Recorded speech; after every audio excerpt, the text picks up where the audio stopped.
Satyendra Nath Bose quantum की दुनिया का जादूगर।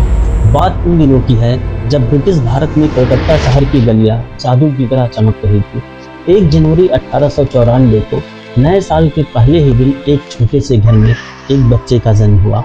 नाम रखा गया सत्येंद्र नाथ बोस। उनके पिता सुरेंद्र नाथ बोस रेलवे के इंजीनियरिंग विभाग में अकाउंटेंट थे और मां आमोदनी देवी घर की धुरी। 7 भाई बहनों में इकलौते बेटे सत्येंद्र नाथ बोस सबसे बड़े थे। उनके पूर्वजों का पैतृक गांव रजिया जिले में 12 जगुलिया था, जहां नदी की लहरें पुरानी कहानियां सुना जाती थी। बचपन से ही सत्येंद्र की आंखों में जिज्ञासा की चमक थी। 5 साल की उम्र में उन्होंने स्कूल की दहलीज पार की, पहले घर के पास, फिर गोवा बागान के न्यू इंडियन स्कूल में और आखिरकार हिंदू स्कूल में। 1909 में मैट्रिकुलेशन पास किया और पूरे शहर में 5वां स्थान हासिल किया। लेकिन ये तो बस शुरुआत थी। 1909 में प्रेसिडेंसी कॉलेज में दाखिला लिया, जहां जगदीश चंद्र बोस, शरद प्रसन्न दास और प्रफुल्ल चंद्र राय जैसे दिग्गजों की कहानियां हवा में तैरती रहती। 1913 में बीएससी मिश्रित गणित में टॉप किया और फिर 1915 में एमएससी पूरी की और कलकत्ता विश्वविद्यालय में पहला स्थान प्राप्त किया, जो आज तक का रिकॉर्ड है। उसी साल महज 20 साल की उम्र में उन्होंने एक प्रमुख चिकित्सक की 11 साल की बेटी उषावती घोष से शादी कर ली। एमएससी के बाद सत्येंद्र नाथ बोस ने रिसर्च कार्य शुरू किया। 1916 से 1921 तक राजा बाजार साइंस कॉलेज में फिजिक्स पढ़ाया। वहां उनके साथी मेघनाथ साहा थे।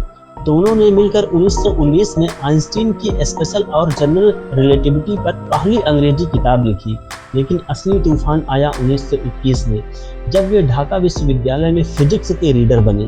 वहां उन्होंने नए विभाग, लेबोरेटरी और थर्मोडायनेमिक्स व इलेक्ट्रोमैग्नेटिज्म के कोर्स प्रारंभ किए। सत्येंद्र बहुमुखी प्रतिभा के धनी थे, जिसमें फिजिक्स, मैथ्स, केमिस्ट्री, बायोलॉजी से लेकर मिनरोलॉजी, आर्ट्स, लिटरेचर और म्यूजिक तक शामिल थे। सत्येंद्र नाथ बोस बंगाली, अंग्रेजी, फ्रेंच, जर्मन, संस्कृत और हिब्रू को अच्छी तरह बोलते थे।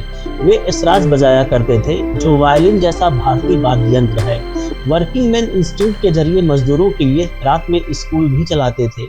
फिर आया वह जादुई पल 1924 का ढाका में। एक लेक्चर में रेडिएशन और अल्ट्रावायलेट कैटास्ट्रॉफी पर बोलते हुए सत्येंद्र नाथ बोस को लगा मैक्सवेल बोल्ट्जमैन का नियम सूक्ष्म कणों के लिए सही नहीं है।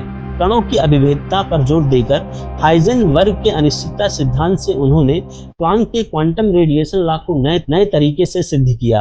उनका paper Planck's law and the hypothesis of light quanta, जिसे फिलोसॉफिकल मैगजीन ने ठुकरा दिया, लेकिन सत्येंद्र नाथ बोस हार मानने वालों में से नहीं थे। उन्होंने इस पेपर को सीधे अल्बर्ट आइंस्टीन को भेज दिया।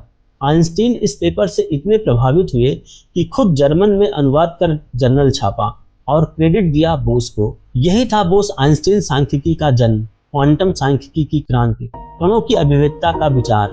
आइंस्टीन ने इसे परमाणुओं पर अप्लाई किया, जिसके परिणाम स्वरूप बोस आइंस्टीन कंडेंसेट एक नए पदार्थ के रूप की भविष्यवाणी हुई, जिसे 1995 में प्रयोगों द्वारा सिद्ध किया गया। इस सफलता ने सत्येंद्र नाथ बोस के लिए दरवाजे खोल दिए। 1924 से 1926 तक यूरोप में रहे, जहां Louis de Broglie, Marie Curie और आइंस्टीन के साथ एक्सरे और क्रिस्टलोग्राफी पर काम करने का मौका मिला। 1926 में ढाका लौटे।